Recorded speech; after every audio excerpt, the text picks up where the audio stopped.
All right. What's going on, y'all?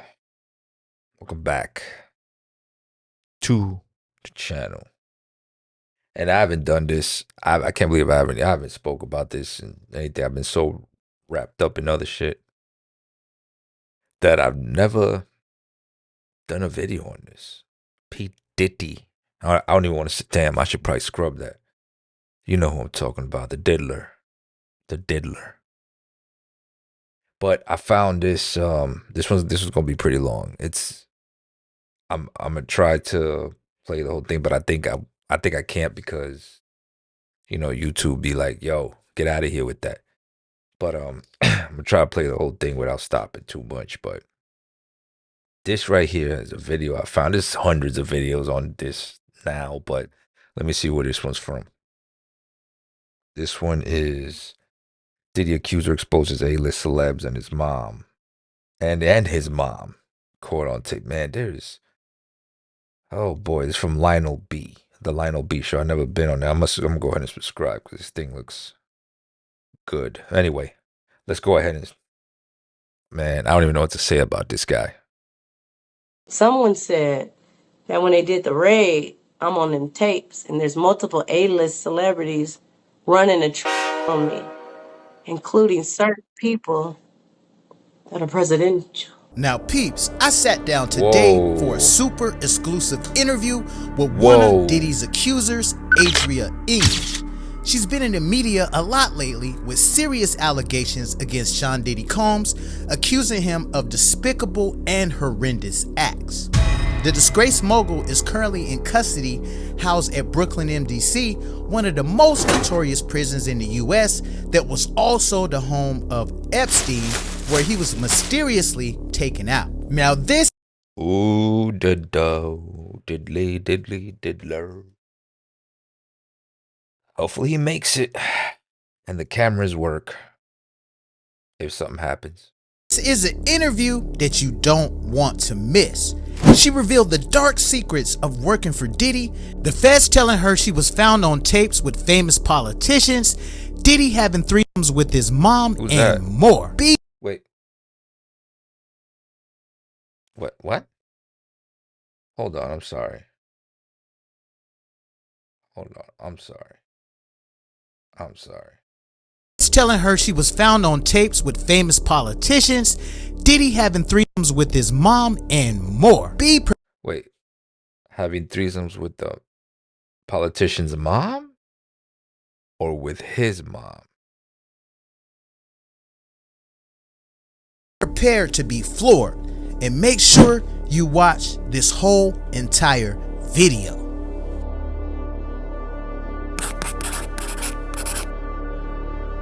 Pimp for fame.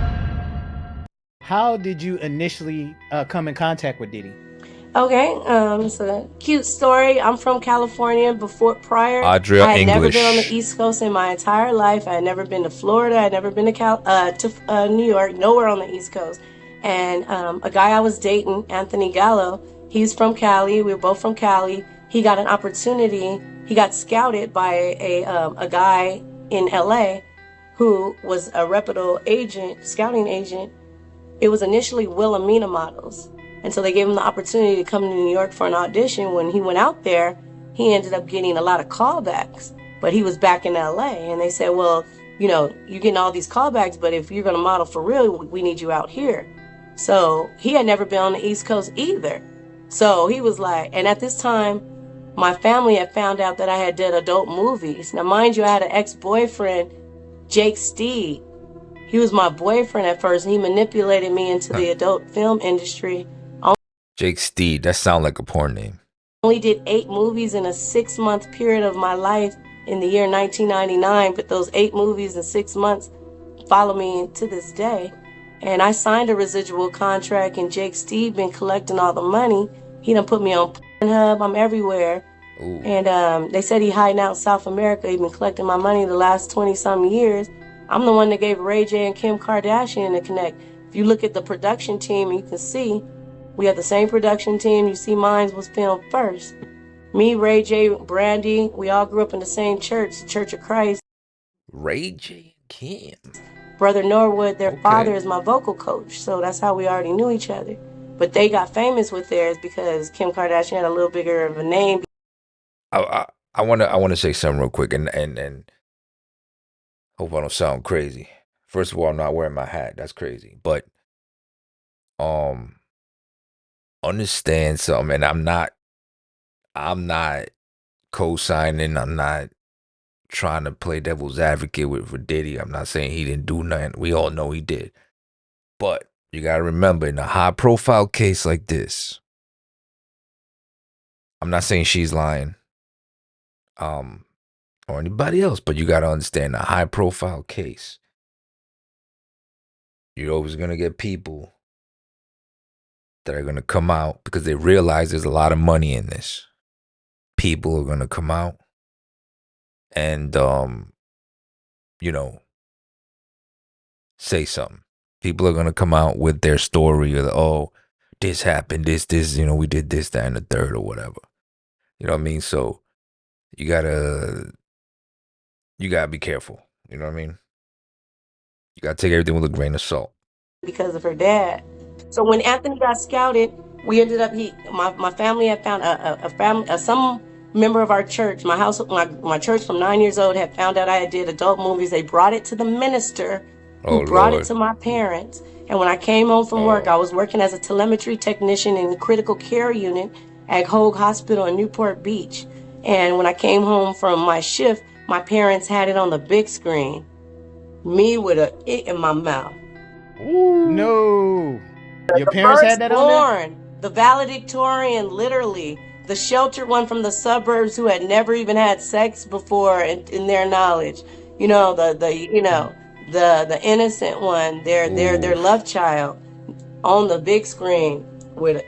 So when I shame my family like that. What was that like, walking into there and seeing that on the screen? It was the worst day of my life. I still feel the memory, and it haunts me the same way Diddy haunts me to this day. I can still remember the way I felt, how my parents looked at me, and then so when Anthony got the opportunity.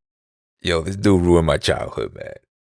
I grew up on Bad Boy and all that stuff, man. That's crazy, man.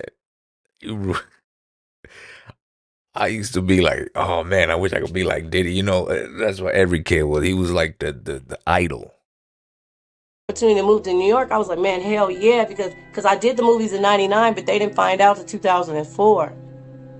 And that was the same time Anthony got asked to move to New York. So I said, man, I'm going with you.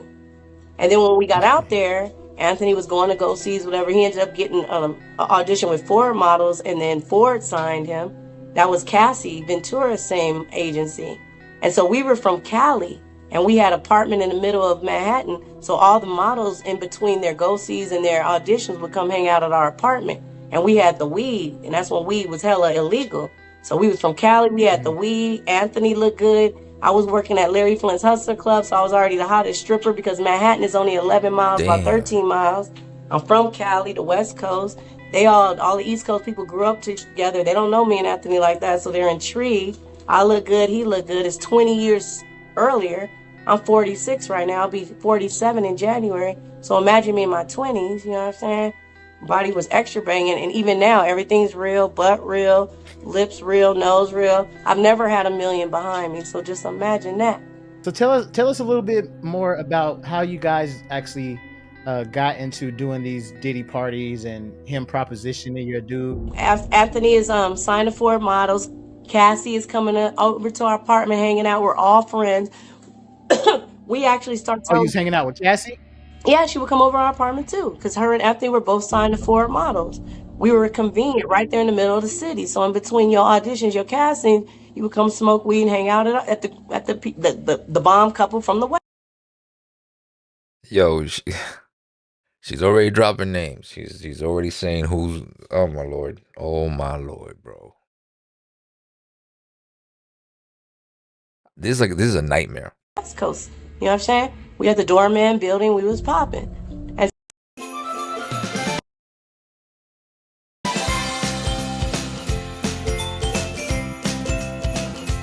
so, so we all had our own private stories of, because East Coast music was a soundtrack to our lives, you know, from the West Coast. Like, we was fans of everybody. Mary J. Blige, Biggie, 112, Craig Mack, Mace, you know, Black Rob, you know, Dirty Money, Diddy, you know, everybody, you know. Lil Kim, shout out to Lil Kim. I got to meet her with T-Pain. She was very nice. She was very nice to me. So when we got there, we all had our own, like, when me and Anthony got there, we had our own vision of what we would do if we ever met these certain people, Jay-Z, Diddy, and all that. And then Cassie did too. Her and Anthony were inspiring models. And Cassie wanted to sing and stuff. Anthony, he just more wanted to model, smoke weed, look good, get his dick sucked type shit. Cassie, she wanted to model, but she wanted to sing. She wanted to be an entertainer. And so we all had dreams to meet Diddy. So then, fast forward, Anthony ends up getting called to audition for Diddy for the Sean John campaign. So he never invites me along to his auditions or his go-sees, but this particular day he invited me because he knew I was a fan. Like, he knew I was going to be mad he went to the damn thing and you didn't take me, you know what I mean? Because I you know, wanted to meet people and stuff.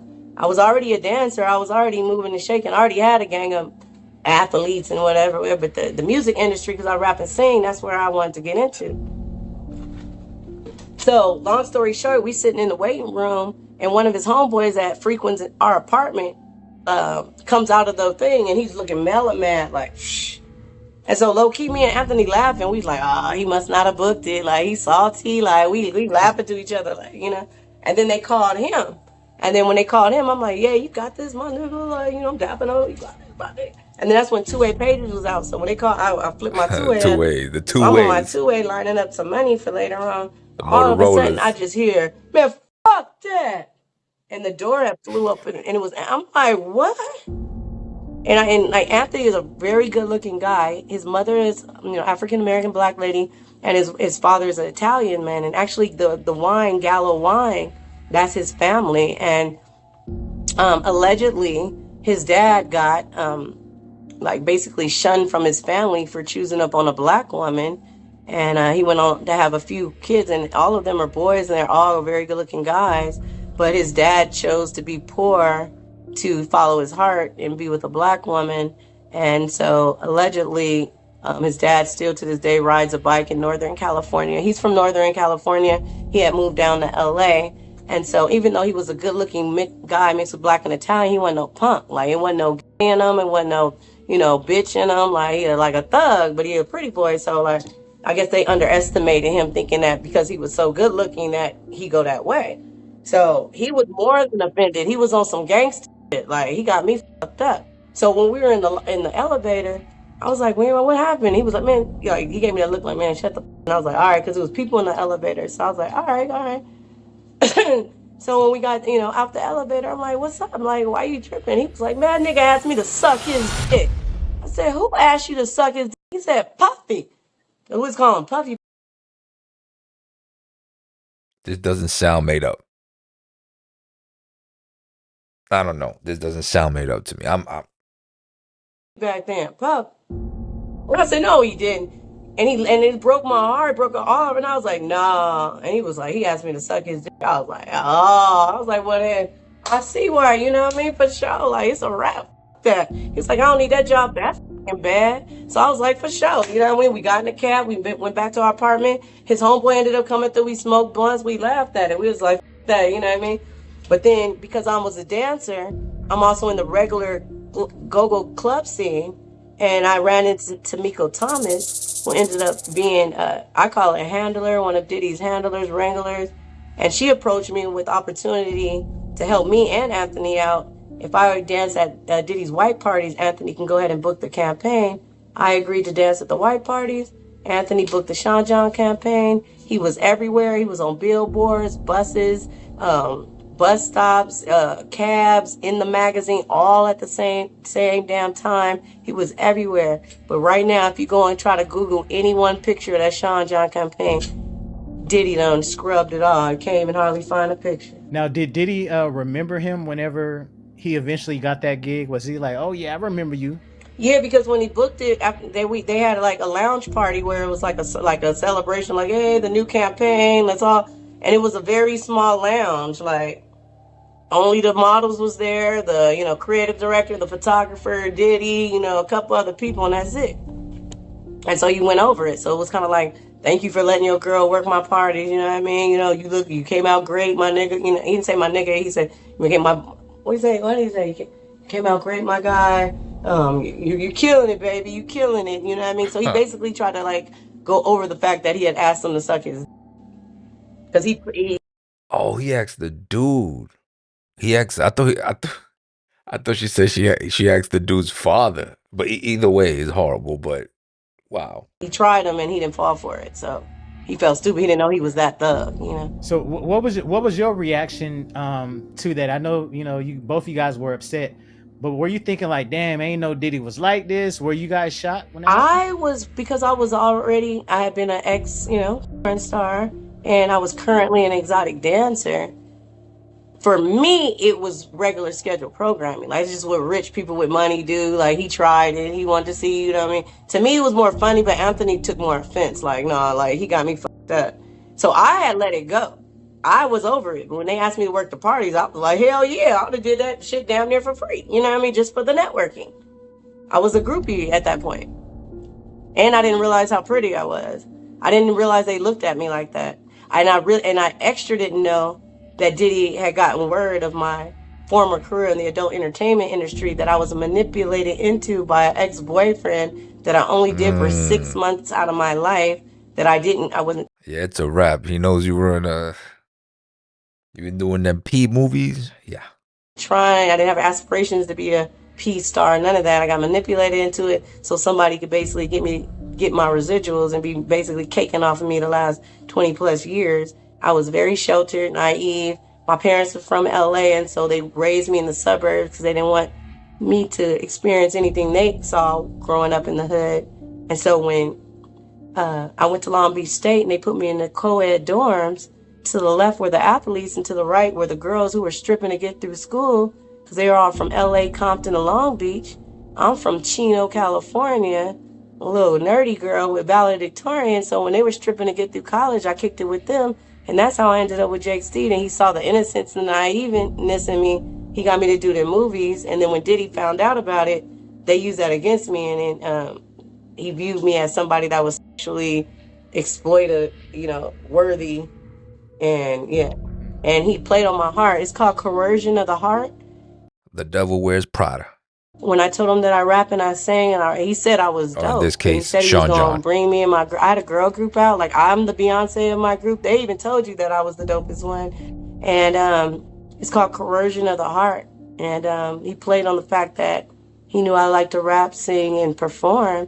And that's why he would bring me back year after year saying, you're getting closer, like initiation, you're getting closer. But it never happened. But he kept making me sexually perform while he was wheeling and dealing and, getting jewelry from Jacob the Jeweler, cutting a deal with this person, recording me and him over there so he can extort that person out of woo-woo. We all didn't know, but he had a plan the whole time. And that's why he made people sign NDAs that said, you can't talk about what we went through until 20 years after I died. But I never signed that.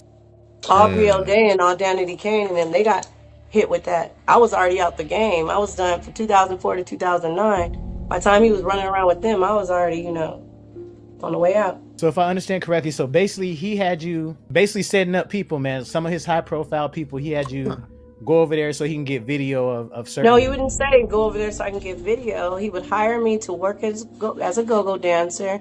They had 3 stages, positioned throughout his mansion. It was where he lived. It was his residence. It wasn't a club. It wasn't a lounge. And so we just makeshift stages, 3 stages set up in his house, like for us to be checkpoints. Like my stage was over by the bar. Tamiko's stage was over by the food. Old girl's checkpoint was over there by the rooms if you wanted to go do something.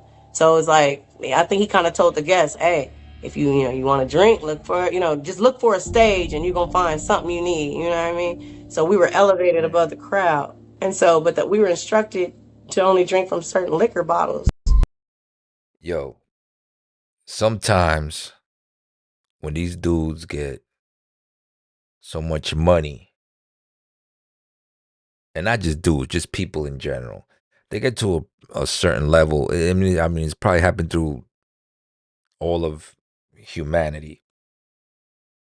People got to be checked, man. People got to be checked because a lot of people will get to a certain level and feel they have, oh, well, I can buy anything, I can do anything.